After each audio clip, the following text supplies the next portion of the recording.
Vamos lá, meus queridos. Sejam todos bem-vindos à nossa aula 05, tá? Da jornada Autoconhecer. Essa jornada, pessoal, eu acredito que vocês assistiram todas as nossas aulas passadas. Essa aula, ela tem um espaço especial para que a gente possa pensar algumas questões mais práticas do trabalho com a criança interior. Vocês sempre me vêm falando sobre isso, em todo lugar que eu estou, eu falo sobre a criança interior, sobre a experiência na infância e como isso vai moldando a nossa vida até a fase adulta e como a gente lida com tudo que a gente viveu nessa fase. Eu vou trazer para vocês hoje ah, algumas ferramentas de observação para que a gente entenda como foi a nossa infância propriamente, como a gente tem buscado lidar com tudo que a gente carrega, ok? Hoje a aula tem por título Reconhecendo a Criança que Você Foi um Dia. Nós iremos entender um pouquinho dos mecanismos, um pouquinho não, muita coisa dos mecanismos de autoproteção, mecanismos de defesa, a gente falar dos estados emocionais primários e secundários, vou falar um pouquinho para vocês sobre uma das sensações que todas as pessoas que buscam autoconhecimento sentem, que é aquela sensação de romper com uma tradição. Vocês vão entender o que eu quero falar aqui. Romper com muita coisa. O primeiro desafio de quem busca autoconhecimento, de quem quer uma cura interior, é romper com uma tradição familiar, com algo familiar que vem sendo construído de forma adoecida. Vocês vão entender o que eu estou falando aqui. A gente vai entender nessa aula também um pouco mais sobre a questão traumática, sobre as questões potencialmente traumáticas e como a gente acaba reagindo e atuando depois de toda essa experiência conflituosa na nossa fase adulta. E essa é a experiência da criança interior, é exatamente a atuação dessa criança sobre a nossa própria história. Vocês vão entender. Quem tiver alguma dúvida, alguma questão, coloca no chat, que eu estou acompanhando vocês aqui ao vivo, tá? Vocês também podem tirar dúvidas de vocês lá no grupo de interação, mas quem tiver alguma dúvida pode colocar no chat que eu estou acompanhando vocês, tá bem? Vamos lá então, vamos iniciar. Vocês já me conhecem. Eu espero que vocês tenham uma agradável aula hoje, uma aula bem positiva, uma aula profunda, que é o que eu espero para essa aula de vocês. É um assunto, pessoal, delicado, um assunto, como eu falei nas aulas passadas, que exige da gente mais introspecção. Então, normalmente, quando a gente estuda sobre a criança interior, sobre as questões da infância, a gente tende a pensar um pouco mais sobre a nossa própria história. Mas é fundamental que nós estejamos nesse processo. Bom, olha a frase da Maia. Prefiro sentir o incômodo e a dor de desenterrar quem eu realmente fui e sou, que permanecer na inércia da ignorância do não saber. A frase para que a gente possa iniciar o nosso pensamento, a nossa aula de hoje, frase da Maia, que é uma educadora parental, pedagoga brasileira, fantástica, que trabalha com educação positiva, e eu sempre acompanhando, e essa frase dela está em uma das obras dela, que fala exatamente sobre validação, sobre cuidado consciente, sobre educação positiva, mas essa frase, ela traz aqui um peso muito grande para a nossa construção hoje. Ela fala exatamente sobre desenterrar, sobre retirar essas vendas, sobre retirar essas amarras que nos impedem de reconhecer a criança que nós fomos um dia, o espaço de cuidado que nós necessitávamos, a atenção que nós necessitávamos, a fala que não foi dita, as necessidades que não foram de fato saciadas, tudo que a gente acaba levando para a fase adulta, codificado, recodificado. Vocês sabem que não é exatamente ou expressamente a, quando eu falo de sintomas, tá? Quando eu falo de expressão emocional na fase adulta, nem sempre a gente vai levar uma necessidade da infância, uma dificuldade, um desafio, um trauma, uma angústia para a fase adulta daquela mesma forma. Ela sempre vem codificada ou recodificada de acordo com as experiências que a gente vai tendo ao longo da nossa vida. Tá? Então, falar sobre a criança, sobre a infância, é, de algum modo, trabalhar com a nossa própria existência para que a gente entenda que tudo isso foram experiências que vão nos moldando ao longo da nossa vida, ao longo do nosso percurso, mas que desembocam na fase adulta propriamente. Então, é fundamental que a gente possa desenterrar, sentir esse incômodo para desenterrar quem a gente foi e quem a gente é, para não viver nessa inércia da ignorância, do não saber, do não conhecer. Por isso que o nome da jornada é autoconhecer, porque a gente precisa se conhecer. Aí eu vou trazer uma coisa para vocês aqui, para que vocês possam perceber. Todos vocês que estão aqui, vocês que estão assistindo essa aula gravada, vocês que adquiriram essa jornada depois, você que está assistindo aqui comigo ao vivo, esse é um dos passos mais desafiantes que uma pessoa pode tomar. Por quê? Porque é estudar sobre a própria existência, sobre a própria história. Vocês não estão estudando aqui só sobre como aplicar isso em grupos, com outras pessoas. A todo momento, vocês têm uma experiência própria dentro desse trabalho. É algo que fala muito sobre vocês, sobre a própria existência de vocês, sobre a vida de vocês. Então, é algo desafiante, é algo difícil de fazer. Né? É algo muito difícil de fazer. E eu digo por experiência própria e também por acompanhar diversas outras pessoas em seus processos como psicanalista, mas também acompanhando essas pessoas como professor, como mentor, como supervisor, a, como aquele que vai apoiar, como aquele que ajuda nesses processos. E também no meu próprio processo eu entendo o quanto isso é desafiante para a nossa própria história. É quando a gente chega em uma fase que a gente precisa de fato desenterrar quem a gente foi, não para ter uma visão adoecida da nossa própria história, mas para nos libertarmos de determinadas situações, determinadas questões. Vocês vão entender o que eu vou falar aqui hoje, tá bom? Na nossa trilha de conteúdos, a gente vai falar um pouquinho sobre a sensibilidade da criança interior, a busca por conexão e proteção na infância, como sendo dois fatores que são importantíssimos para o bem-estar do adulto. Então, se nós não tivermos conexão e proteção na infância, gente, provavelmente na fase adulta, todas as questões sintomáticas, toda a dificuldade que a gente sempre viu na fase da infância vai vir de forma codificada ou recodificada, de uma nova forma, para que a gente possa sentir aquilo.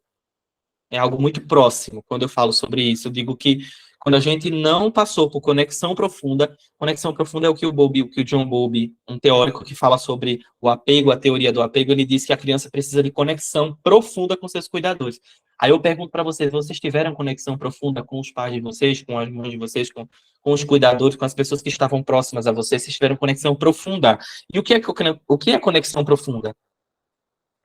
Conexão profunda é a sensação que você pode falar qualquer coisa, que você pode expressar qualquer coisa, que você não vai ser reprimido, que você não vai ser punido. Essa é uma conexão profunda. Ao mesmo tempo, sentir-se parte daquele ambiente que você vive, sentir que você tem um lugar ali, sentir que você tem um espaço. Isso é ter conexão profunda com os cuidadores.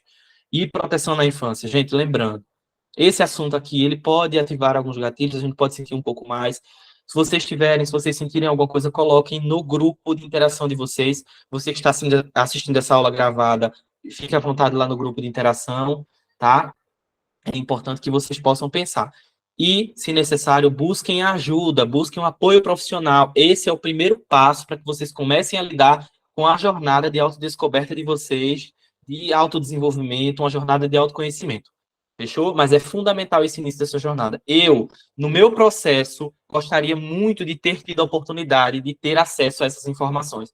Eu não tive, eu precisei aprender muitas vezes buscando cada vez mais sobre isso, ou também buscando de forma fragmentada em vários lugares. Nunca encontrei um material, algo tão próximo, que fosse tão completo e que trabalhasse com todas as questões como precisa trabalhar, tá? Com todas as questões iniciais, eu digo.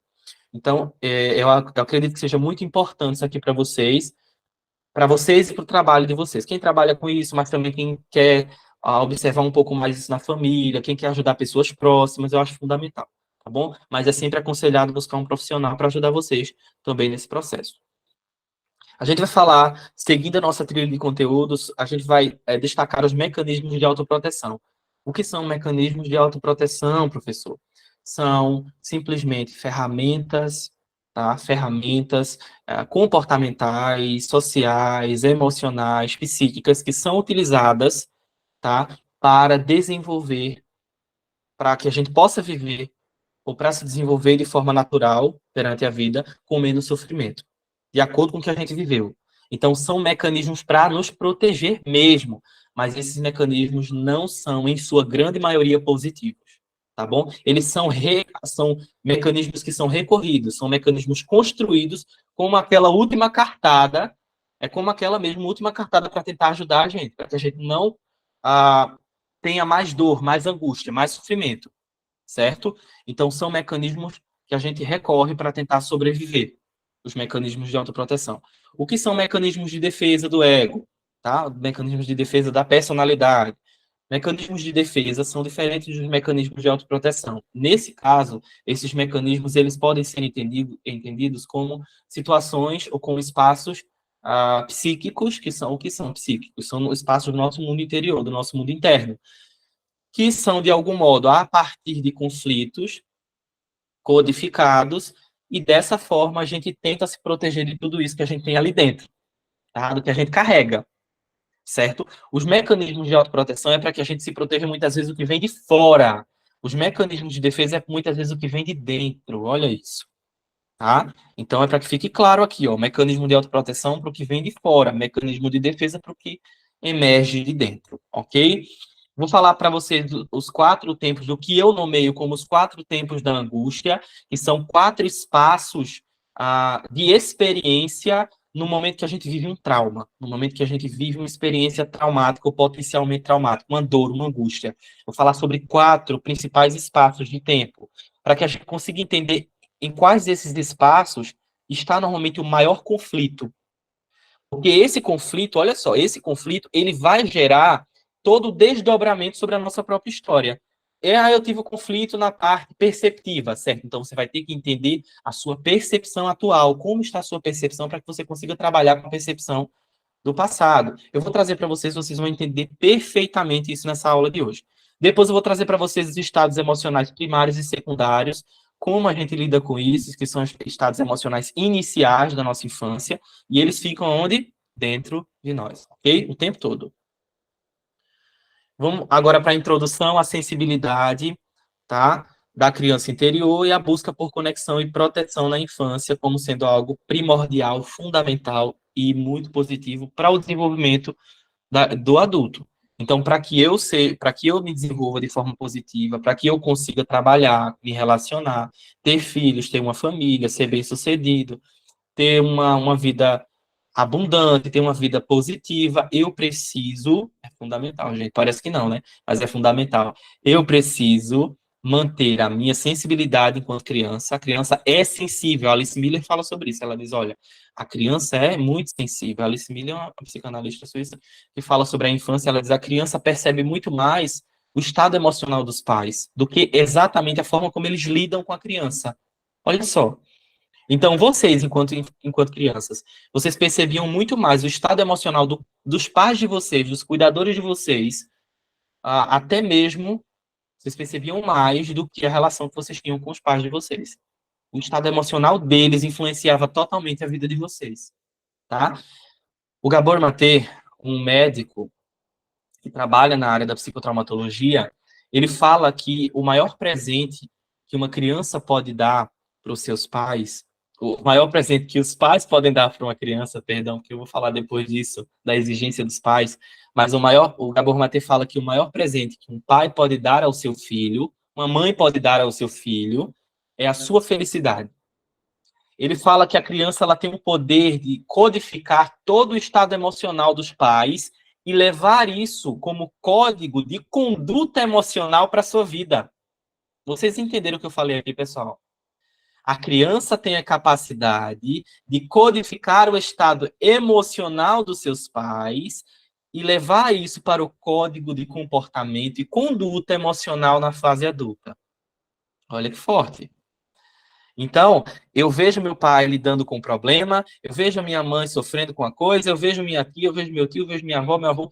Tudo isso que vocês vão ver, tudo isso que vocês viram, vai ser codificado, vai ser introjetado dentro de vocês, e vocês levarão isso muitas vezes, como código de conduta emocional para lidar na fase adulta. É assim. Aí vocês perguntam, professor, por isso que a gente tem aquele comportamento muito parecido com os nossos pais? Exatamente.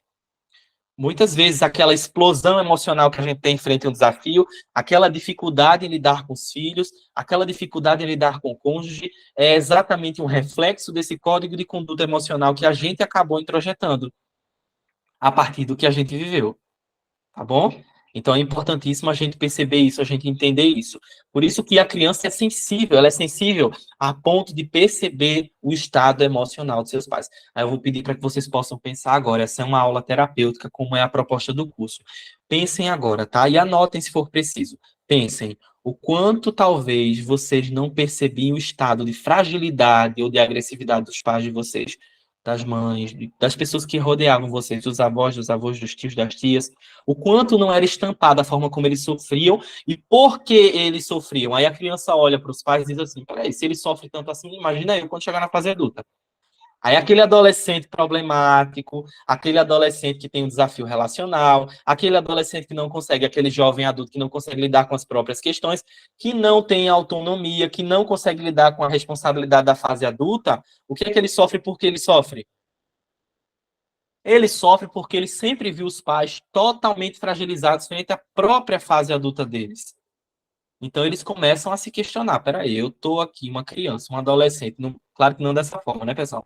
Mas isso para ficar claro para vocês. Eu tô aqui nessa fase, já tá difícil para os meus pais. Imagina quando eu crescer, será que vai ficar difícil para mim também? E o adolescente, ele leva muito disso, né?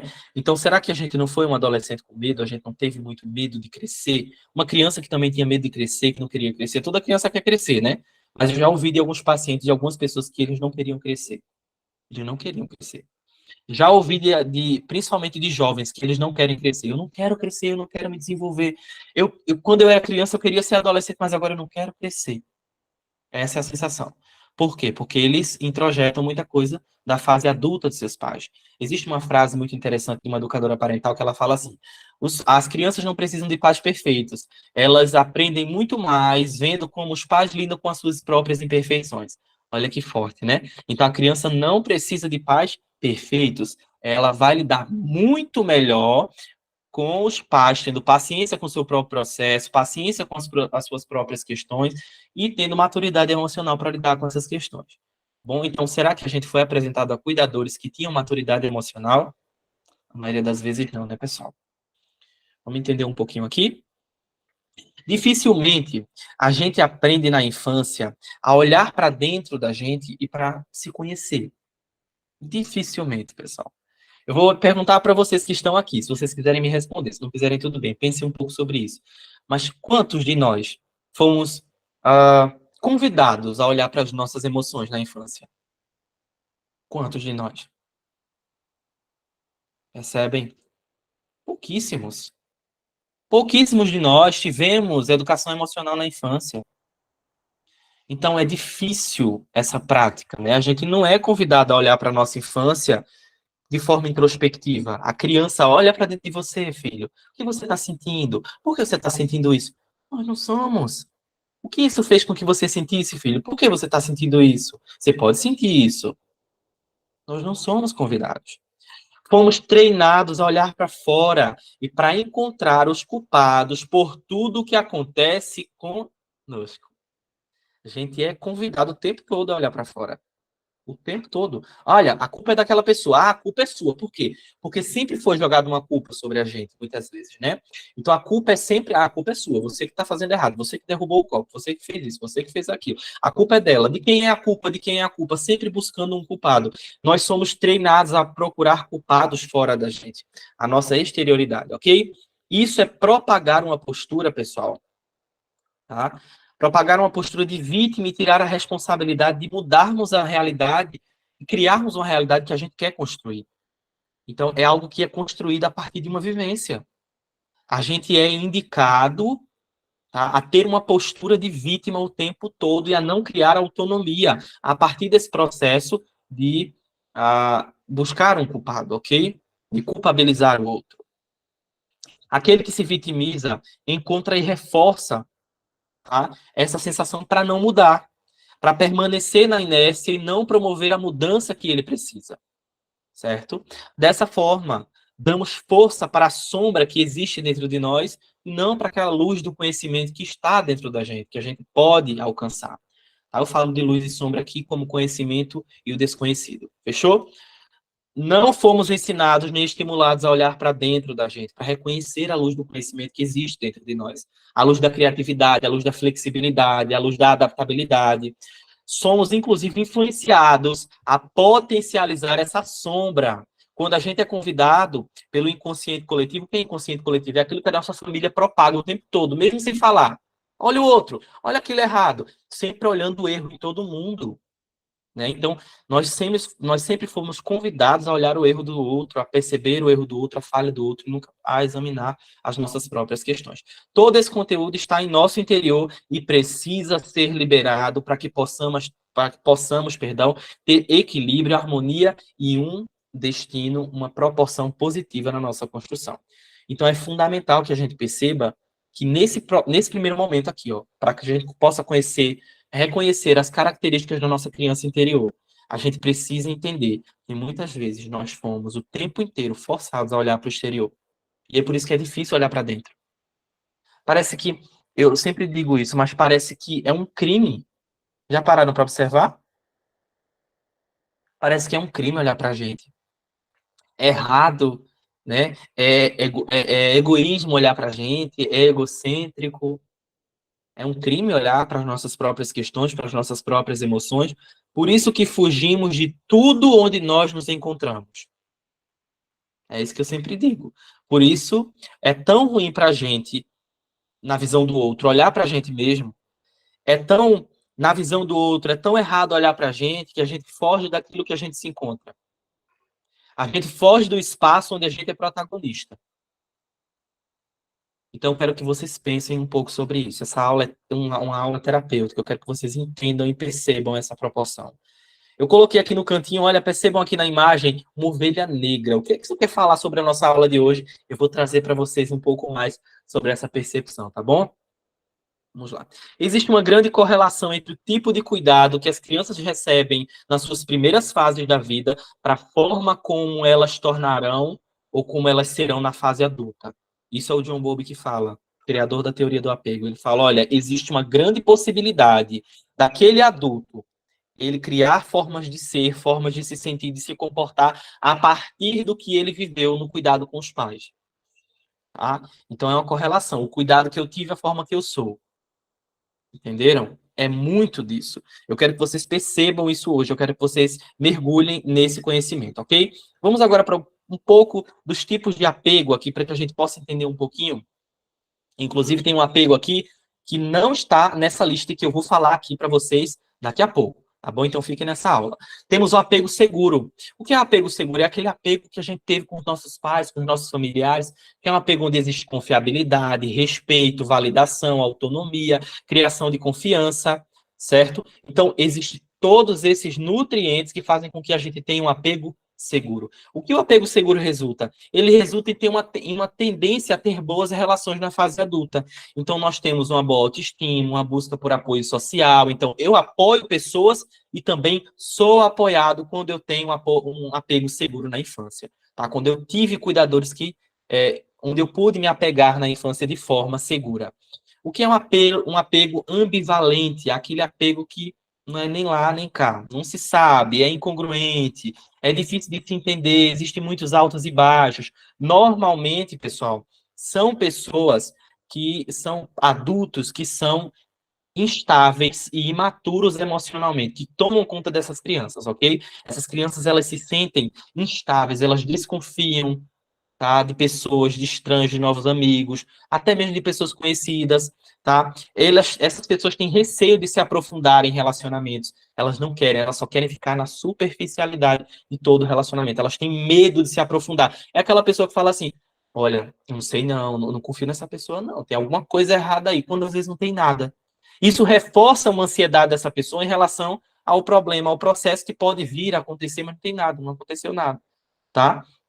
Então, é aquela pessoa que tem uma ansiedade, tá, voltada para o relacionamento, para os relacionamentos com outras pessoas. O apego evitativo, tá bom? Apego evitativo é aquele apego totalmente desconectado. Totalmente desconectado. É aquela pessoa que, aquele cuidador que tanto faz estar perfeito como não está. É aquele cuidador que passava meses ou dias sem ajudar e cuidar daquela criança. É aquela criança que tentava ajuda, dizia, olha, pai, mãe, por favor, vem. Olha, fica e resolve teus pepinos aí sozinho, resolve, veja aí, se vira. Esse é o apego evitativo. Aí vocês podem dizer, mas professor, para que aprender sobre apego? Porque nós temos a tendência a criar o mesmo tipo de apego nos nossos relacionamentos. Olha só. Tanto no relacionamento com os nossos filhos, como também no relacionamento que temos com outras pessoas e nos relacionamentos afetivos. Apego evitativo. Então, aquela pessoa desapegada, ela não consegue, ela não tem uma segurança. Ela não consegue sentir segurança no outro. Aí vocês podem me perguntar, mas professor, apego é positivo? Apego? Como assim? O senhor está dizendo que apego na fase adulta é positivo? Pessoal, nós não somos dependentes dos outros, tá? Isso aí é, de fato, negativo na fase adulta. Ninguém precisa depender na fase adulta de ninguém. Mas na fase da infância, a dependência é fundamental. Então, a criança, ela depende 100% do adulto. A criança depende 100% do adulto, principalmente emocionalmente. Já pararam para observar? Ah, não, mas ela vai construir autonomia. Tá, gente? Eu tô falando de autonomia, desenvolvimento natural da criança, tá tudo bem. Todo mundo tem essa propensão, né? Essa tendência a se desenvolver.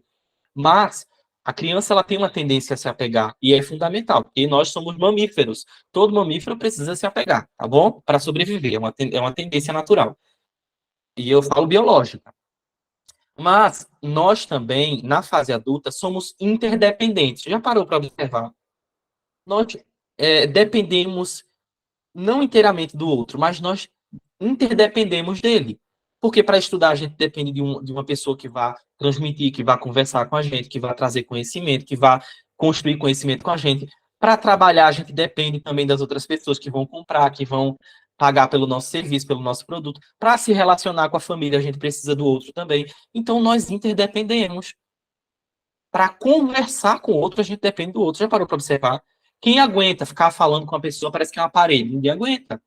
Nós interdependemos do outro e é fundamental essa interdependência, tá? Existe uma frase muito linda que fala assim, que o crescimento ele não acontece na individualidade só, ele acontece no encontro.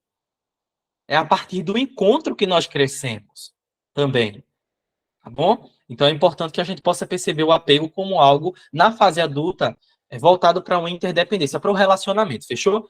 Nós temos, então, um apego evitativo, como eu falei para vocês, que é a pouca emoção nos relacionamentos, é aquela pessoa que tem uma frieza, é aquela pessoa com dificuldades em compartilhar pensamentos e sentimentos com outras pessoas, certo? São problemas de intimidade com as outras pessoas também, uma dificuldade em confiar a intimidade ao outro.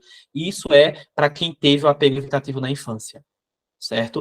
Depois a gente vem para o apego desorganizado. Quando a gente fala do apego desorganizado, a gente tem um apego assustador para a criança, porque no caso do desorganizado, não existe figura de apego, tá bom? Não existe, propriamente. Então é aquela criança que olha para a infância e diz assim, peraí, eu passei pela mão de todo mundo. Peraí, quem cuidava de mim? Quem era o meu cuidador principal? Aquele cuidador inicial? Falta, certo? Esse é o apego desorganizado. Não sabe quem criou conexão profunda a ponto de se sentir totalmente seguro. Era sempre uma hora ali, outra hora aqui, outra hora lá. Era difícil de entender. Então, esse apego desorganizado, ele tende a criar dificuldade em formar relações e afetos significativos na fase adulta. Então, aquela pessoa que diz, eu não tenho amigos, eu não tenho pessoas, eu não tenho quem confiar, eu não tenho nenhum, não confio nem na minha família. Tem pessoas que dizem muito disso, né? Então são pessoas que tiveram apego desorganizado, certo? Normalmente, estou dizendo normalmente, né? Dificuldade de ver os demais sem distorções significativas. Olha isso aqui como é forte, né? Dificuldade em ver as relações sem distorções. Então olha para o outro, só consegue ver aquela figura distorcida. Não, essa pessoa não é o que ela está dizendo que é, ou não sei. Quem essa pessoa é, e não entende a figura dela, não entende o significado dessa pessoa na sua vida. É distorcida a forma como a pessoa fala com você, você entende outra coisa, você fica levando muita coisa ao mesmo tempo e tudo isso distorce a relação, certo? Comportamento contraditório também é muito visto em adultos que tiveram um apego desorganizado na infância, certo? Então, aquele adulto que quer uma coisa depois quer outra. Muda muito rápido de ideia. Muito, eu digo rápido mesmo, tá, gente? Eu não digo coisa de meses, de anos, eu digo coisas de semanas, de dias. Uma hora que é uma coisa, outra hora que é outra. Isso causa angústia no mesmo, tá? Não causa angústia só nas outras pessoas que estão à sua volta, que vem essa incongruência, mas causa angústia na própria pessoa, porque ela se vê sem um sentido, ok? Sem um sentido, é muito forte isso, né? Entenderam aqui essa questão dos apegos, né? Apego seguro, apego ambivalente ou evitativo desorganizado. Cada um desses apegos na fase da infância vai gerar uma consequência na fase adulta. Aí eu quero que vocês parem e observem. A minha criança, ela teve um apego seguro? A minha criança teve um apego ambivalente? Ela teve um apego evitativo dos cuidadores? Ela teve um apego desorganizado? Anotem isso para que vocês possam se analisar e se perceber, tá bom? Vamos agora às crenças de percepção. Olha só que interessante. Agora temos as crenças de percepção. Essas crenças de percepção, pessoal, elas não são aquelas crenças limitantes, não, tá? É outra coisa isso aqui. Já ouviram falar daquelas crenças limitantes, né, que o pessoal sempre fala? Em várias áreas, né? Não na psicanálise. Na psicanálise a gente não vê essa questão de crenças limitantes, mas crenças de percepção são construções de percepção que nós temos a partir do que a gente vive. Olha que forte. Tá? São construções de percepção que a gente vai criando a partir do que nós vamos vivendo. E de que são essas percepções, pessoal? São da nossa criança, da nossa infância. Elas são produto da nossa infância. Observem isso aqui. Olha que forte, pessoal. Vou só aproximar um pouquinho aqui o meu slide aqui de mim. Vou ler aqui, tá bom? Para vocês, que eu não estou chegando. Crenças negativas que afetam diretamente a nossa autoestima.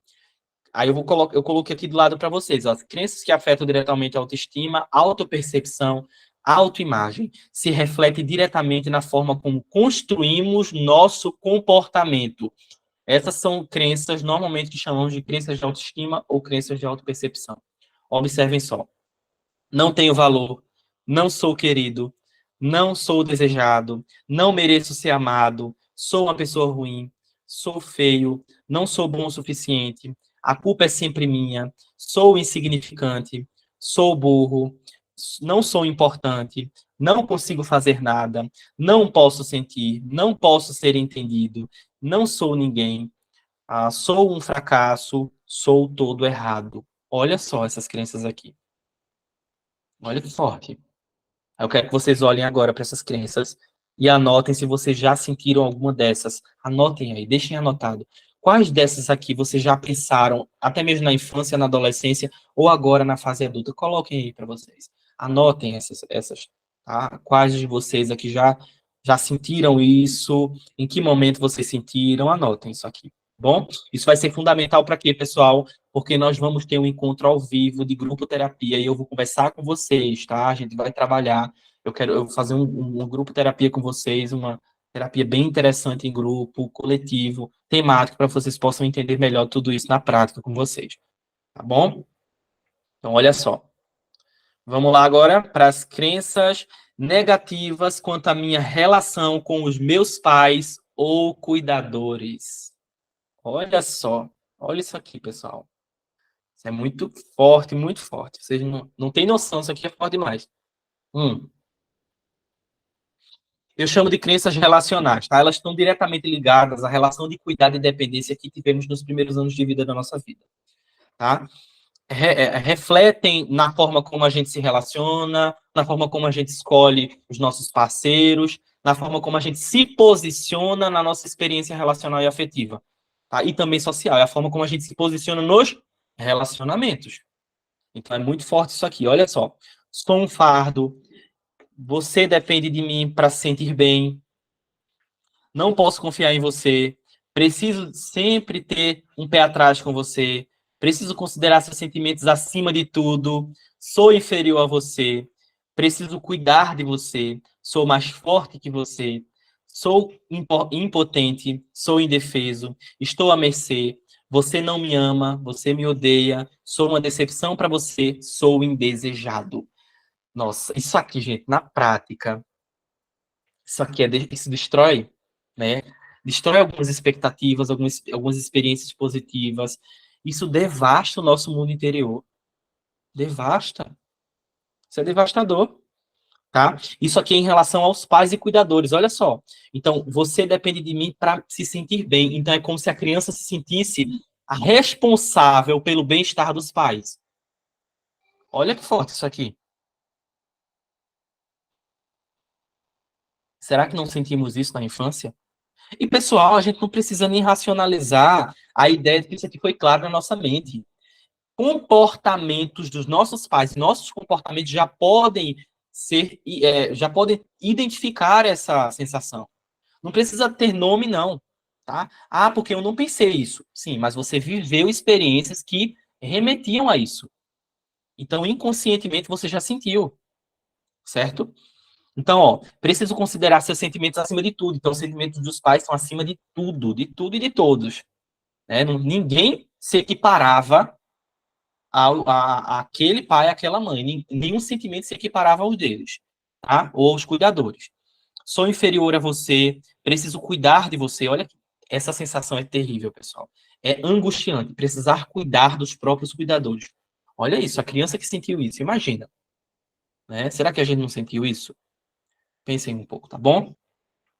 Sou mais forte que você, sou impotente. Essa questão sou mais forte que você não é positiva, não, pessoal. É aquela ideia, peraí, é muito frágil. Mamãe, papai é muito frágil. O que é que eu tenho que fazer? Eu sou mais forte, eu tenho que resolver, eu tenho que proteger. Entende? Então, na prática, eu vejo muito disso. Os meus pacientes falam muito sobre isso. Tudo isso aqui fica muito claro na prática, né? Na nossa própria vivência. Vamos lá para crenças de resolução. Crenças de resolução são tentativas de lidar com a dor, a angústia, tá? Situações de validação, sensações negativas diversas dentro da nossa família ou fora também, tá bom? Então, essas são crenças de resolução. É aquela crença que para tentar resolver alguma coisa. Eu penso isso para resolver alguma coisa, porque se eu não pensar dessa forma, nada é resolvido. Entendeu? Nesse processo aqui, ó, essas crenças estão ligadas diretamente aos pais e cuidadores, no caso das crenças relacionadas aos pais. Nessa aqui, a própria pessoa, tá? Então, são três tipos de crenças, ó. Um relacionado a nós mesmos, outro relacionado ao outro, aos cuidadores, e esse relacionado às situações, ao que acontecem com a gente. Ok? Olha só, crenças negativas de acordo com a questão das resoluções, tá? Estratégias de autoproteção. Tenho que ser bonzinho e obedecer. Olha só. Não devo me defender. Tenho que fazer tudo certo. Não devo ter vontade própria. Preciso me adequar. Tenho que fazer tudo sozinho. Tenho que ser forte. Não posso demonstrar fraqueza. Tenho que ser o melhor. Tenho que tirar boas notas. Tenho que ficar ao seu lado para sempre. Olha que forte isso aqui, gente. Isso é muito forte. Um pai e uma mãe que necessita que o filho fique do lado dele para sempre, gente. Ele tira a possibilidade do filho se desenvolver, do filho crescer.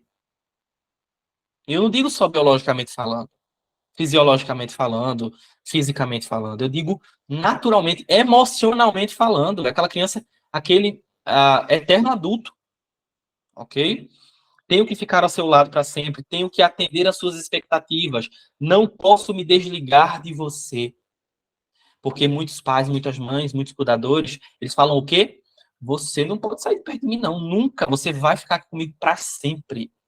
Para sempre. Para sempre é uma palavra muito forte. Porque nem nós teremos a nossa vida para sempre. Os nossos pais não estão vivos para sempre. Então, colocar o para sempre na vida de uma criança, olha só que forte isso aqui que eu vou dizer a vocês, mas escutem isso. Colocar o para sempre na vida de uma criança como sendo aquela que vai permanecer ou precisa estar para sempre com os pais, é fazer com que essas crianças sintam-se na responsabilidade de viver um luto eterno pela perda dos pais. É sim. É aquela criança, é aquele adulto que perdeu o pai, perdeu a mãe e fica, eu não consigo me libertar, eu não consigo reformular a perda. É aquela pessoa que não passa, ela não ressignifica o luto. Por quê? Porque ela ouviu isso em algum momento. Ou não, ou até mesmo o comportamento dos pais pode falar isso. A criança não precisa ouvir. Ela só percebendo o comportamento dos pais como pessoas dependentes dela, emocionalmente, fisicamente também, mas principalmente emocionalmente, ela vai ter a sensação que precisa estar sempre com aquela pessoa para nutrir, para manter aquela pessoa viva. Tá? Essa aula está sendo muito forte hoje, pessoal. Espero que vocês estejam aproveitando o máximo, tá bom? Vamos lá. Vamos agora para as crenças gerais, crenças negativas gerais, que são crenças de percepção também, tá? Percepções negativas construídas e distribuídas por diversas áreas da nossa vida. Olha isso. Mulheres são fracas, homens são maus, o mundo é ruim ou perigoso, nada de graça nessa vida, nada nunca vai dar certo, falar não adianta nada, confiar é bom, ter controle é melhor. Olha essas sensações, olha essas sensações. Percebem isso aqui? Eu quero que vocês anotem. Quem está aqui assistindo essa aula gravada, ao vivo, anotem se vocês têm algumas dessas crenças, para que a gente possa trabalhar, para que vocês mesmos possam trabalhar nos processos de vocês também, tá bom?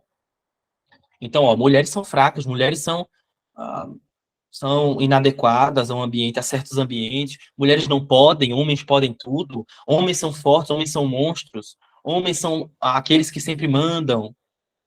Né? O mundo é ruim, o mundo é perigoso, o mundo é aquilo que vai me matar, o mundo é aquilo que vai tirar a minha possibilidade. Tá? Nada é de graça nessa vida, olha isso. Eu ouvia muito disso, tá? Quem nunca ouviu, né? Até a injeção na testa, hoje nem injeção na testa é de graça, porque nada é de graça, porque tudo tem um preço. Mas existem questões que são gratuitas. O amor é um bem gratuito, é um bem a todos. A afetividade é um bem a todos. O respeito precisa ser gratuito, né? O respeito às limitações do outro, o respeito à experiência de vida do outro, o acolhimento precisa ser gratuito. Eu não preciso dar nada, você não precisa me dar nada para que eu possa te acolher. Eu não preciso dar nada para você para que você possa me acolher. O entendimento é gratuito, o conhecimento também é gratuito em suas diversas formas. Então, será que nada é gratuito? Isso nos limita. Nos limita a ter uma moeda de troca o tempo inteiro para lidar com o outro. Nos limita a ter uma moeda de troca perante frente à vida, à própria existência. Eu preciso fazer alguma coisa para ser feliz, quando na verdade a própria felicidade é um dom gratuito, é uma sensação gratuita. Quando a gente fala de contemporaneidade, se fica claro, né? Contemporâneo. Nós hoje necessitamos dessa moeda de troca para ser feliz. Imagina isso, né? Isso é muito construído a partir dessas percepções, tá bom? Mecanismos de autoproteção. Vamos lá para os mecanismos de autoproteção agora.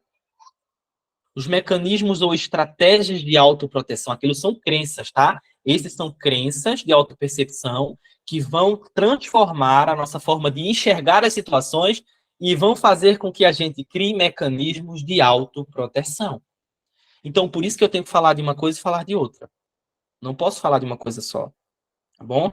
Então, falei das crenças, agora as crenças, elas sempre nos levam normalmente a criar mecanismos de estratégia para autoproteção. Tá? São mecanismos relacionais, de defesa, psíquicos, comportamentais também, que se constroem e intensificam-se a partir das crenças que a gente constrói. Essas crenças, não sou amado, homem não presta, homem não é bom, mulher não presta, mulher... Todas essas questões são utilizadas para a proteção do ego, da nossa personalidade. É utilizado para proteger a gente, tá? Utilizados como ferramentas de segurança. Em sua grande maioria, são prejudiciais. Em sua grande maioria, eles prejudicam, tá? Então, vamos entender agora eles, vamos percebê-los. Olha só. Estratégia de autoproteção, a primeira, repressão. Reprime tudo. Aquela pessoa que guarda, que introjeta, que esconde tudo. Ela guarda tudo, ela reprime tudo. Tá? A repressão, ela é um mecanismo natural, falando em psicanálise, tá? Eu sou psicanalista, então, como psicanalista falando aqui para vocês, é um mecanismo que acontece com todos os indivíduos normalmente, tá bom? Mas ela é utilizada depois de uma percepção de uma crença para nos proteger. Então eu vou ficar guardando e escondendo, reprimindo tudo. Reprimindo emoção, reprimindo sentimento, reprimindo pensamento, sensação, desejo. Reprime tudo para se proteger. Porque eu tenho uma crença. A crença é que os outros são frágeis demais. A crença é que as coisas são difíceis demais, que o mundo é cruel demais, então eu preciso reprimir tudo. Fechou? Outra estratégia, projeção ou vitimização. Eu projeto tudo no outro, como eu falei agora há pouco para vocês, né? Nós estamos sempre colocados a pensar sempre no outro, nunca em nós mesmos. Então, nós somos, nesse espaço, colocados frente ao outro. Então, o outro precisa, o outro, ou projetando, o outro está errado. A culpa é do outro, projetando o tempo todo, tudo. Tá? Isso é outro mecanismo. Projeção ou vitimização. Então, é se vitimizar o tempo todo. Ah, porque o problema tá comigo, porque eu sou a pior pessoa do mundo. Isso vem do quê? De uma crença, né? Eu não mereço, eu não presto, eu não posso, eu sou ruim, eu não fui desejado. Aí a gente já coloca aqui na vitimização, certo? Então vocês percebem que as estratégias, a própria vitimização como sendo estratégia de autoproteção, ela não é uma coisa que a gente faz conscientemente para prejudicar o outro. E fazendo e percebendo dessa forma, a gente consegue retirar um fardo muito grande, tá? Retirar um fardo para não vitimizar, mas para criar responsabilidade no nosso próprio processo, tá bom? A gente cria responsabilidade quando a gente descobre essas questões aqui. Olha só, outro mecanismo de autoproteção: perfeccionismo, obsessão pela beleza e ânsia pelo reconhecimento. Nossa, pessoal, isso aqui é muito forte. É aquela pessoa perfeccionista. Ela deixa de fazer tudo de tão perfeccionista que ela é. Ela não consegue concluir uma atividade, porque na cabecinha dessa pessoa, ela vai errar e vai ficar tudo errado, vai tudo por água abaixo. Então ela nem termina nada. Por quê? Porque ela tem o perfeccionismo, ela tem uma obsessão por essa ânsia de reconhecimento que faz com que ela se afaste das pessoas. Por quê? Porque ela tem medo de aparecer. Olha só. Aí você pode perguntar, como assim, professor? Se ela tem ânsia por reconhecimento, como ela se afasta das pessoas? Porque verdadeiramente quem ela é, ela percebe que os outros não vão aceitar totalmente. Então ela fala, não, eu vou me proteger, então eu vou guardar tudo. Se eles veem que eu realmente sou, eles não vão me aceitar. Olha a sensação que a pessoa vai ter. Aí essa ânsia e essa obsessão por reconhecimento faz com que ela acabe criando máscaras, criando aparências, criando perspectivas que não são realmente ela, tá? Questões que não são dela. Isso adoece, sem dúvidas adoece. Obsessão por harmonia e hiperadequação. Isso aqui é outra coisa. São estratégias de autoproteção. Como eu me protejo? A questão do perfeccionismo, obsessão por beleza e ânsia por reconhecimento é uma estratégia para se proteger, por quê? Se proteger da rejeição. Quando eu sou bonito, quando eu sou reconhecido, quando eu sou perfeito, eu me protejo da rejeição. Essa é a sensação da criança, tá? A, é, Aquele mecanismo que eu falei para vocês agora, que eu trouxe para vocês agora, da própria repressão, é para se proteger da dor, da angústia. O mecanismo da projeção é para se proteger da culpa, da responsabilidade, ok? O mecanismo de autoproteção, a obsessão por harmonia e por hiperadequação, é para se proteger do deslocamento. Eu digo deslocamento muitas vezes literal mesmo, tá? Ah, eu não me reconheço no espaço, eu preciso me adequar, eu preciso me podar, me cortar, eu preciso de tudo muito harmônico para me adequar, certo? Então, é um mecanismo para se autoproteger da sensação de inadequação, de rejeição do ambiente, ok? Outra estratégia de autopercepção, de autoproteção, na verdade, é a síndrome do bonzinho, né? Aquela pessoa maravilhosa, bonzinha demais, que aceita tudo, que permite tudo, que gosta de tudo, de todo mundo, que todo mundo pode fazer o que quiser. Essa pessoa não tem nada para falar. A vida é assim. Tá? É sempre aceitando tudo de todo mundo o tempo inteiro. Isso causa uma sobrecarga. Mas por quê? Por que essa pessoa foge? Do que ela está tentando se proteger sendo bonzinho? Da rejeição, da angústia, tá? Da agressão, da punição do outro. É muita coisa. Principalmente nessa questão da síndrome do bonzinho, né? Ou da boazinha, como as pessoas falam também. Estratégia de autoproteção, exercimento, exercer o poder. Olha só. Tem aquela pessoa que vai manipular muitas vezes. Ela vai ser uma pessoa que vai manipular um pouco mais, que vai necessitar ter o poder, ter tudo nas mãos dela, ter o controle também, tá? Essa, esse mecanismo de autoproteção, ele normalmente é construído a partir daquela sensação que se tem de descontrole. É quando muita coisa acontece e a criança não tem como controlar. Porque ela não tem adultos que ajudem. Não é a controlar, mas adultos que ajudem a lidar com esse descontrole. E aí ela acaba crescendo e percebendo que ela precisa controlar tudo o tempo todo. Ok? Isso é em vários âmbitos, tá, gente? Eu quero que vocês pensem sobre isso. Estratégia, outra obsessão, obsessão por controle, controlar tudo. né? Então ela vai controlar tudo. E esse controle também vai para cima dela. Então ela se sobrecarrega muita gente que está ao redor dela. Por quê? Porque ela é hipercontroladora, ela quer controlar muita coisa. Até coisas que são visualmente incontroláveis, literalmente incontroláveis, ela tem uma tendência a tentar controlar. Isso causa muita angústia, tá? E isso também tem a ver muito com o descontrole que essa pessoa sofreu na infância. Outra estratégia, agressão e ataque. Então, agredir o outro, atacar o outro. É uma estratégia de autoproteção para se proteger da agressão do outro, do ataque do outro. Então, normalmente, quem agride, quem ataca, com palavras, literalmente também fisicamente falando, emocionalmente falando do outro, é uma pessoa que está se sentindo extremamente fragilizada. É aquele menininho, é aquela menininha, tá? Que está ali dentro, extremamente frágil, necessitando de acolhimento, necessitando de amor, de afeto, mas não sabe como fazer isso. Ela tenta se proteger de tudo que parece agressivo aos olhos dela. E outra coisa, tudo que parece agressivo é tudo muitas vezes que vai contra o pensamento dessa pessoa. Fechou? Porque ela tem uma rede de coisas que ela tenta se proteger.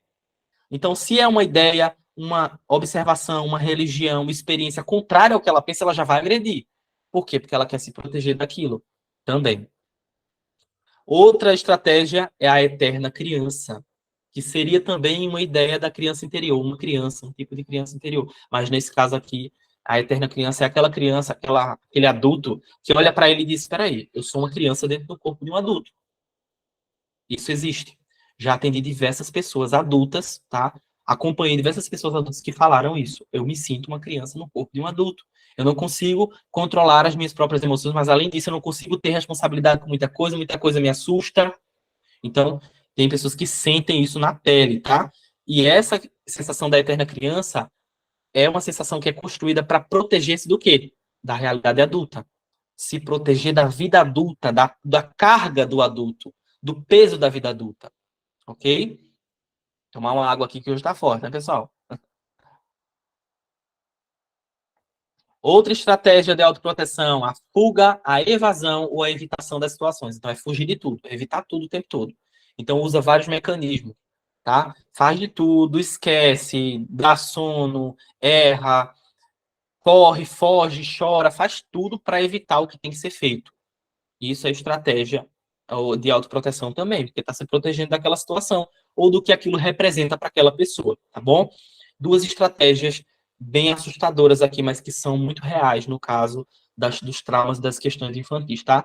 É a estratégia do narcisismo, tá? Alguns autores consideram o narcisismo também como estratégia da própria pessoa de lidar com a fragilidade infantil que ela experienciou. Então, é aquela criança extremamente infantil, extremamente frágil, na verdade. Tá? É aquele adulto extremamente infantil, infantilizado. Ele precisa parecer maior aos olhos dos outros, e o que ele faz? Ele faz um disfarce, ele faz uma encenação, ele cria mentiras, ele manipula, ele ordena, ele cria um poder, ele cria uma ideia de autoritarismo que não existe. O narcisismo normalmente, e não sou eu que estou tirando de trás da orelha, não estou criando abobrinha, pesquisem sobre isso também. O narcisismo normalmente fala de pessoas que são adultas que criaram essa estratégia para lidar com a angústia que tiveram e que carregam dentro de si, tá? São normalmente crianças que foram abusadas.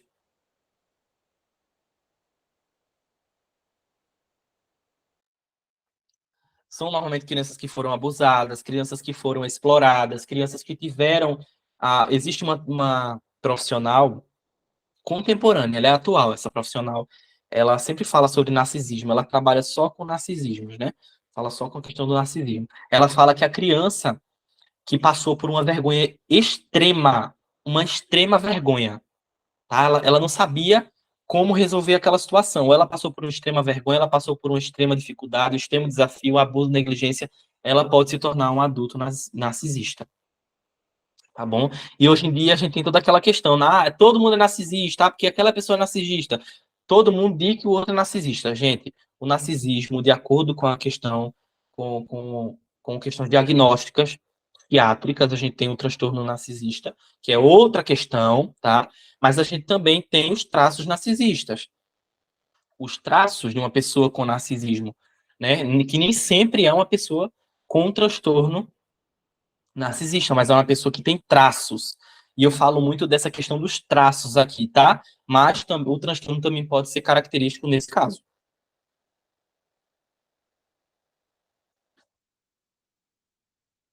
Vamos lá. Mecanismos de defesa. Vamos falar um pouquinho sobre os mecanismos de defesa? Muito forte, Mara, muito forte, né? Nós temos aqui, hoje a gente tem um material bem aprofundado, vocês percebem que a gente se aprofundou bastante, é um material bem potente para que a gente possa trabalhar com muitas das nossas questões, e eu espero que vocês estejam aproveitando ao máximo essa aula de hoje. Mecanismos de defesa, vamos lá para os mecanismos de defesa, que são mecanismos, questões psíquicas, ok? Os mecanismos de defesa normalmente são psíquicos. Negação, consiste na recusa da aceitação da realidade, que incomoda aquela pessoa. Então, a pessoa que fica, vive recusando o tempo todo, o tempo todo. Ah, por que não? Por que não? Por que não está acontecendo? Por que não é dessa forma? Porque e fica recusando, é negação, né? Então, é a pessoa que vai negar o tempo todo aquela infância que teve. Ah, mas porque eu não lembro nada da minha infância. É outra coisa, pode ter reprimido. Mas quando lembra, fala: não, mas tem nada a ver, não. Isso não faz nada, não tem importância nenhuma na minha infância. Tá tudo bem, eu passei, já perdoei. Aí eu sempre digo: gente, perdão não é a única coisa. É um passo importantíssimo, mas não é a única coisa. Perdoar o outro não é a única coisa. Vocês lembram que eu falei aqui para vocês agora há pouco que a gente vive olhando para o outro? Ah, porque eu preciso perdoar o outro. Tá? Muitas vezes a gente perdoa a gente. A gente não perdoa a nossa possibilidade, a gente não perdoa a nossa própria, o nosso próprio desejo, a nossa própria insatisfação. A gente vive contra a gente, porque a gente sempre é colocado para fazer tudo pelo outro. Não quer dizer que a gente não deve perdoar o outro, tá, gente? Mas perdão ao outro não é a única coisa que existe dentro de um processo de cura ou de autocura. Fechou? É um longo processo. Racionalização, outro mecanismo, tá? Então, é aquele processo onde a pessoa vai tentar elaborar desculpas, razões lógicas para tentar justificar comportamentos, pensamentos e sentimentos inaceitáveis.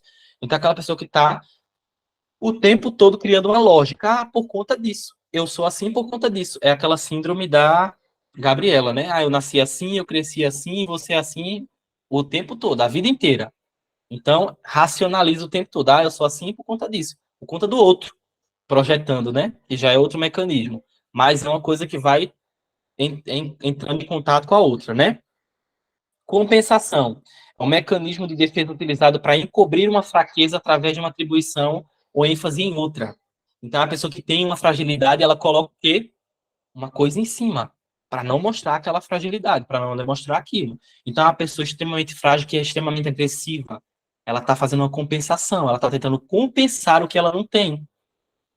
É uma pessoa que se sente extremamente frágil, ela precisa atacar todo mundo porque ela se sente frágil, ela está compensando, tá? Muitas vezes acontece isso. É aquela pessoa que se sente o tempo todo que está feliz, o tempo todo rindo, rindo, rindo, fazendo piada com tudo. É aquela pessoa que inconscientemente está introspectivamente triste ou sente uma angústia e não quer revelar aquela angústia, revelar aquelas dores, aquela tristeza. Ela está compensando o tempo todo, com piada, fazendo piada de mau gosto com todo mundo, fazendo piada com tudo, né, levando tudo para piada. Pode ser uma pessoa que está tentando, não a todo momento, pessoal, mas pode ser uma pessoa que está tentando compensar. Formação reativa é aquele mecanismo que tenta inverter o impulso indesejado. Então, é aquela pessoa que, ai, como eu amo a minha mãe, como eu amo a minha mãe é maravilhosa, como eu amo ela, como eu amo ela, inconscientemente sente raiva da mãe.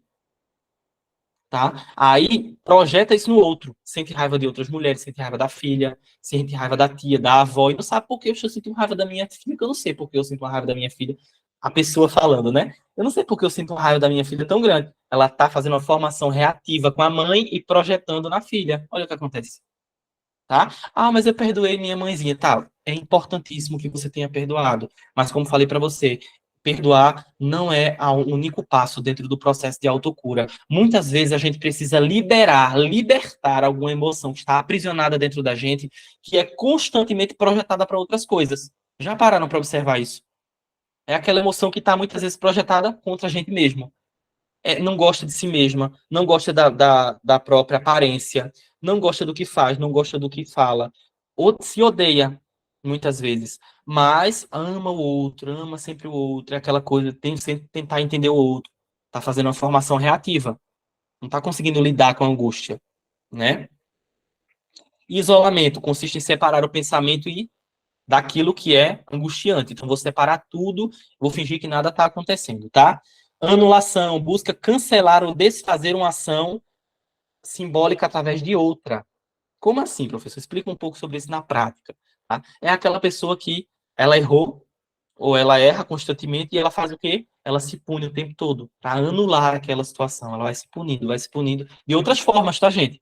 Eu digo, ela deixa de fazer uma coisa para ela deixa de se cuidar, ela tá se punindo, ela não gosta dela, ela se critica para tentar compensar aquilo de alguma forma, para tentar anular aquela questão, ok?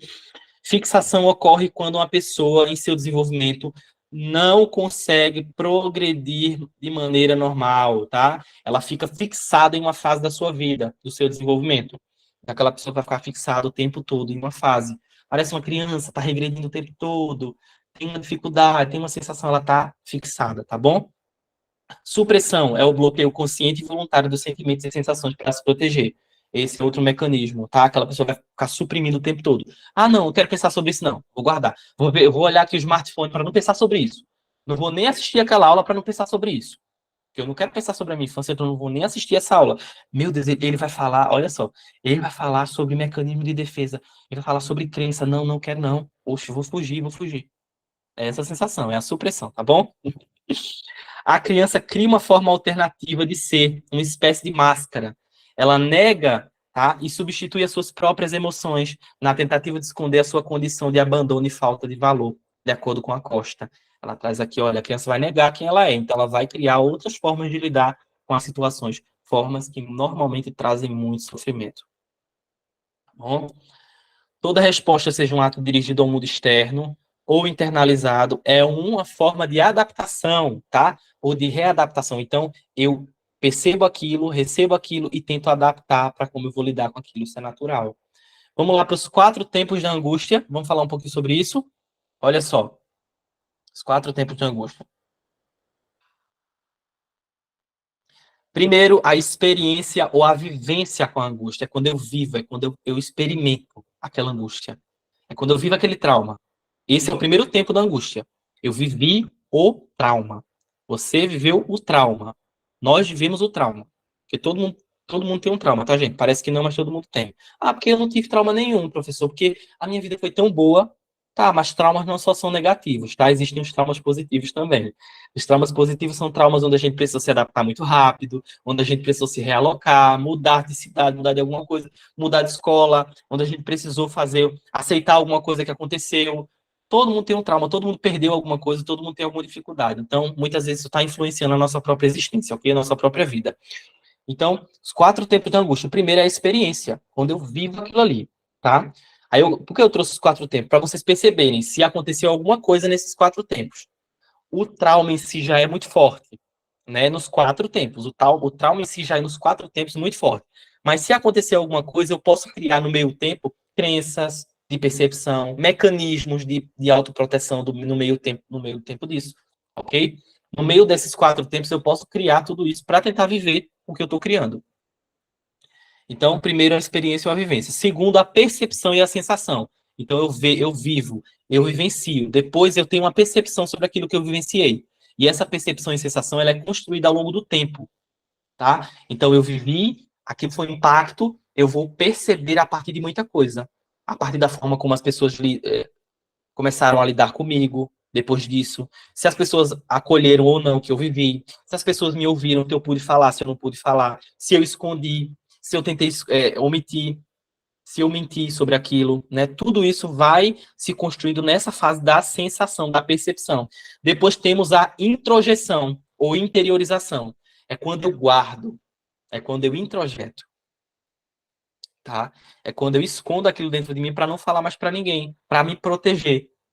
Quando você esconde, quando nós escondemos, quando nós introjetamos, tá bom? Então aí, nessa fase também é importantíssimo perceber. Será que teve ajuda de alguém para tentar elaborar antes de introjetar? Porque, querendo ou não, vai introjetar, tá? Viveu o trauma, introjeta. Mas elaborou ou não para introjetar? Foi elaborado, foi pensado, foi acolhido, foi vivenciado, foi percebido? Se não foi, foi introjetado com tudo, né? Mais forte ainda. Depois temos a reação, a expressão. E a reação e expressão, ela vai para a vida toda. A gente reage à angústia a vida inteira. A reação e expressão da angústia e do trauma é para a vida toda. Não tem como. Tá? Então, eu vou reagir e experienciar a expressão do trauma durante toda a minha existência. Por quê? Porque alguma coisa pode me lembrar sobre aquele trauma. Aí eu vou reagir àquilo. Muitas vezes automaticamente. Se eu não percebo esse trauma, isso fica mais forte ainda. Quando eu percebo que eu tenho um trauma, quando nós percebemos uma questão traumática ou potencialmente traumática, a gente consegue criar adaptações, melhorar a nossa convivência com as questões. Eu vou trazer mais disso no nosso encontro ao vivo, ao nosso próximo encontro, ok? Uma coisa que sei sobre o trauma é que ele distorce e intensifica todo o pensamento, sentimento, sensação física e o que mais tivemos de negativa. O trauma deixa a nossa pele fina, excessivamente sensível, emocionalmente falando, né? Nos faz super atentos e propensos à dor. E também costuma, sem dúvida, ser abrangente, de modo que nossa atenção se concentra na dor e na tentativa desesperada de evitar esta dor. Olha que forte, gente, isso aqui. Muito forte, isso aqui é muito forte. Então, nós ficamos sensíveis ao trauma. Né? Nós ficamos sensíveis à dor. E nós vamos buscar fugir daquela dor e todo o espaço onde aquela dor estiver, ou uma lembrança, ou algo que lembre aquela dor, um gatilho para aquela dor, a gente vai evitar. Ou a gente vai agredir, ou a gente vai se proteger daquilo. Ou a gente vai temer, né? Então, tudo vai lembrar, é muito próximo, quando a gente não trata, né, pessoal? Quando a gente evita, quando a gente esconde, quando a gente pensa que não aconteceu, quando a gente não busca entender mais sobre isso, tá bom? Aí uma pergunta para vocês, anotem isso aqui, tá? Anotem isso aqui, eu quero saber de vocês. Quem você seria, como se sentiria e o que faria se nunca tivesse sofrido? Se ninguém mais existisse ou tivesse dado qualquer opinião sobre você, como você seria? Pensa um pouco sobre isso. Porque eu sempre digo que é impossível. É impossível se desenvolver sem que alguém diga alguma coisa sobre a gente, né? Nós nos formamos a partir do outro, é algo muito fundamental na existência humana. Nos formulamos a partir da vivência com o outro. Então é fundamental que nós sempre possamos buscar essa observação na vida infantil que a gente teve. É fundamental a gente perceber isso. Mas eu quero que vocês escrevam aí para vocês. Quem você seria? Só essa primeira parte. Quem você seria? Como se sentiria e o que faria se nunca tivesse sofrido o que você sofreu? Tá? Isso aqui não é para culpar ninguém, não é para culpabilizar ninguém, mas é para que vocês possam entender que essa perspectiva está dentro de vocês. A flexibilidade de viver dessa forma, de se sentir dessa forma, está dentro de vocês, porque senão vocês não pensariam dessa forma. Já pararam para pensar? Se vocês não tivessem uma segunda opção, eu seria dessa forma. Se vocês não tivessem outro pensamento, então não existiria a possibilidade de pensar diferente sobre o que vocês viveram. Então, nós temos a possibilidade, frente a uma flexibilidade que a gente cria, que eu vou falar para vocês mais sobre isso na próxima, que é próprio, tá? Que dá para ter. Mas isso só acontece quando a gente percebe o que a gente viveu. É fundamental. Tá bom? Então, é libertador quando a gente percebe que a possibilidade de viver, de sentir e de perceber diferente está dentro da gente. Porque a gente já pensa nela, né? A gente tem essa visão que a gente já pensa nela. Então, é fundamental. Vamos falar um pouquinho agora sobre as ovelhas negras da família. Isso aqui é muito interessante, porque eu sempre converso sobre isso, e é uma sensação muito próxima a mim, tá? Digo próxima a mim mesmo, como pessoa. E eu quero trazer para vocês essa experiência para que vocês entendam um pouco mais, né? As ovelhas negras, chamadas ovelhas negras da família, não no mau sentido, pessoal, mas é aquela pessoa, a ovelha negra da família, aqui, estamos falando daquela pessoa que está fora da curva, que não quer o que todo mundo quer, que buscou conhecimento, que buscou autonomia, que buscou autoconhecimento, que buscou autopercepção, que buscou autodesenvolvimento, que buscou romper com feridas da infância, que buscou romper com círculos doentios, que buscou romper com círculos viciosos. Foi aquela pessoa. Essa é a chamada ovelha negra aqui, tá? Então, as chamadas ovelhas negras são, na verdade, caçadores natos do caminho de liberdade para a árvore genealógica. Tá? Os membros de uma árvore que não se adaptaram às normas, tradições do sistema familiar, aqueles que desde pequeno procuravam constantemente revolucionarem, na verdade, as crenças, indo em contrapartida aos caminhos que foram traçados pela família. Aqueles criticados, julgados e mesmo rejeitados, estes geralmente são chamados a libertadora árvore genealógica, histórias repetitivas que frustram gerações inteiras. Eu quero pensar com vocês aqui de uma forma terapêutica, mas também uma veia filosófica e humana esse assunto. Pensem sobre isso. Eu não estou falando aqui, pessoal, de nada a contrapartida a ética, moral, não é isso. Eu estou falando, trazendo para vocês aqui aquelas crianças, a nós que somos adultos, ou que fomos uma criança, que nos sentimos deslocados. Ah, você não entende, você é outra pessoa, você nem parece que é dessa família, você tem um dom que nem parece que é dessa família, você tem que ser isso, você tem que fazer isso, você tem que seguir isso, né? Então são aquelas pessoas que buscam romper com histórias repetitivas de dor, de angústia, de isolamento, de conflito da família. É aquela pessoa que diz, não, isso não está certo, eu não quero isso. Eu não quero viver novamente isso, eu não quero viver o que a minha mãe viveu, o que meu pai viveu, né? As ovelhas negras, elas não se adaptam. É as que gritam por rebeldia, cumprem um papel básico dentro do sistema familiar, elas reparam, elas apanham e criam um novo desabrochar dos ramos da árvore genealógica. Olha que interessante que eu trouxe aqui para vocês. Estes membros, as nossas árvores renovam as suas raízes, tá? Esses membros, eles trazem o que eu chamo de possibilidade. Possibilidade dentro da própria família, dentro do próprio sistema. Isso, pessoal, não estou trazendo isso aqui para vocês se sentirem responsáveis por mudar a família, não, não. Eu estou trazendo para vocês aqui o sentido que muitas vezes a gente nunca viu frente à nossa existência. Nunca viu. A gente se sentiu deslocado a vida inteira. A gente nunca viu um sentido do porquê a gente não fazia o mesmo deles ou de outras pessoas. Entende? Ou porque a gente não aceitava a dor, a angústia, ou porque a gente não aceitava a repetição, ou porque a gente não queria viver a mesma coisa que viveram. Eu estou nomeando isso aqui para vocês. Agora eu estou trazendo para vocês de forma palpável o que a gente sente, o que nós sentimos, tá bom? Olha só. Sua vontade é terra fértil, sua loucura, entre aspas, é a água que nutre, sua teimosia é o novo ar, sua paixão é o fogo que volta a acender as lembranças dos seus ancestrais. Incontáveis desejos reprimidos, sonhos não realizados, talentos frustrados dos nossos ancestrais se manifestam na rebeldia dessas ovelhas negras que procuram realizar-se. A árvore genealógica, por inércia, desejará continuar e manter o curso castrador e tóxico do seu tronco, o que faz uma dessas questões ser uma tarefa bem árdua para essas ovelhas, né? Então é difícil, é conflituoso, é difícil lidar com isso.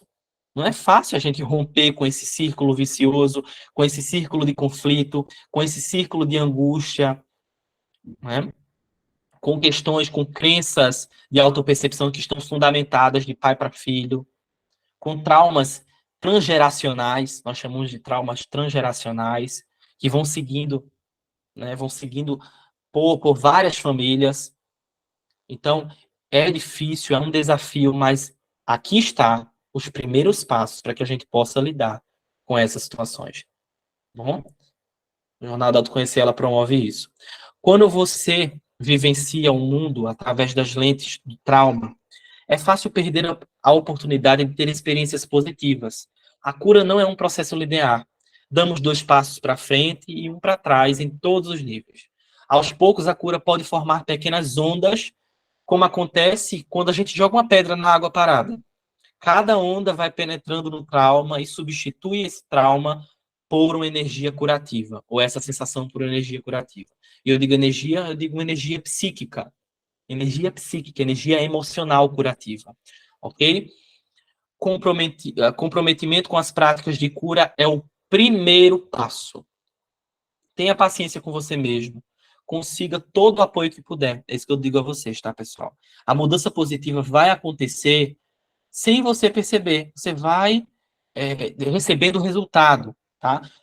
Acompanhando, buscando ajuda, buscando um profissional, fazendo o passo a passo que precisa ser feito.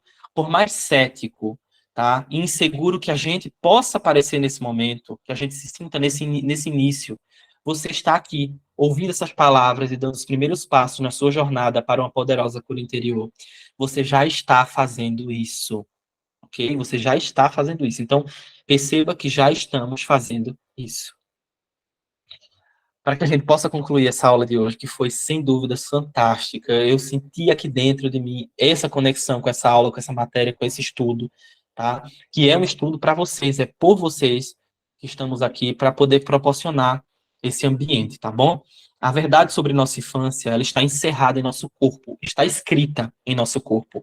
Embora a gente possa reprimi-la, jamais a gente pode alterá-la. Nosso intelecto pode ser logrado, ele pode ser reprimido, nossos sentimentos podem ser manipulados, nossas percepções confundidas e o nosso corpo ludibriado por medicamentos. Mas algum dia o corpo apresentará a sua conta, pois é tão incorruptível quanto uma criança que, de espírito íntegro e livre, não aceitará concessões ou desculpas e não deixará de nos atormentar de forma muito forte enquanto a gente não parar de fugir da nossa própria verdade. Forte, né, pessoal? Esse silêncio agora que eu faço, com essa frase, com essa menção fantástica da Alice Miller, é para que vocês possam pensar sobre o nosso processo. Eu sei que vocês assistiram todas as aulas, eu tenho certeza que foram aulas muito positivas. Essa aula em especial foi uma aula muito forte, uma aula que aproximou vocês de muito do comportamento que a gente sempre teve, do comportamento que a gente ainda tem, ou não, do que a gente está revendo, do que a gente está desconstruindo. Eu espero que essa aula tenha sido uma aula fundamental para vocês dentro do processo, tá? Do processo de autodesenvolvimento, de autoconstrução, de autopercepção, de autonomia. Eu agradeço a cada um de vocês que estão assistindo essa aula gravada, vocês que estão aqui comigo ao vivo. Muito obrigado a cada um de vocês. Eu espero que tenha sido muito positiva, tá? E muito construtiva. Vocês que anotaram essas questões, estudem sobre isso, percebam mais, pensem mais, tá? Eu espero que nós possamos nos encontrar em outros momentos, em outros momentos de construção.